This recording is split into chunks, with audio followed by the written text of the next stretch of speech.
وفد وقامين قدوميها برلمان كدولة فدرالك الصومالية مدن محمد مرسل الشيخ عبد الرحمن ayaa waxa uu gaaray magaalada Cape Town ee dalka Koonfur Afrika. wafdiga gudoomiyaha ayaa waxa garoonka diyaaradaha ee magaalada Cape Town ku soo dhaweeyay jaaliyada Soomaaliyeed ee ku nool magaalada xeebta Cape Town ee safiirka Soomaaliya u fadhiya South Africa Jamal Mohamed Barrow. nidaam gudoomiyaha ku soo dhawaad magaalada Cape Town iyo jaaliyada Cape Town waxaan aad uga faraxsanahay inaad Cape Town soo booqato maanta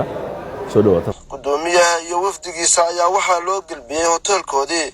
halkaas oo gudoomiyuhu warbixin kooban ku siiyay warbaahinta Soomaalida.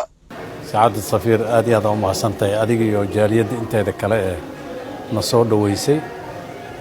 halka waxaan u soo gaarnay inaan la kulanno jaaliyada Soomaaliyeed si aan uga warbixino xaaladda dalka hadda uu marayo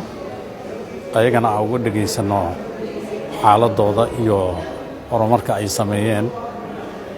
waddankan Koonfur Afrika ay ku nool yihiin isla markaasna aan u dhageysano ra'yigooda maadaama aan nahay golihii shacabka ee baarlamaanka Jamhuuriyadda Federaalka Soomaaliya si wixii jaaliyada ay dareemayaan haday horumar tahay iyo hadii kalaba aan ula tagno baarlamaanka runtii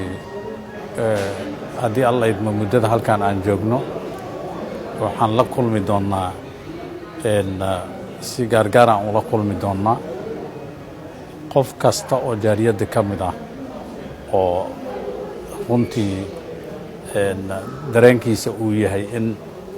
uu u gudbiyo waddanka fikirkiisa iyo caqligiisa iyo sidii loo horumarin lahaa Soomaaliya maanta meesha ay joogto loogu dhaqaajin lahaa aad iyo aad u mahadsantiin saxaafadda ayagana waa u mahadcelinaynaa oo mar walba ayagana diyaar ah inay bulshada Soomaaliyeed u gudbiyaan wax kastoo jira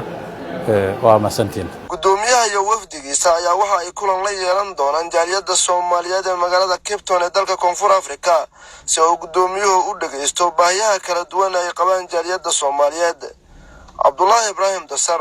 warbaahinta qaranka Soomaaliya Cape Town Koonfur Afrika.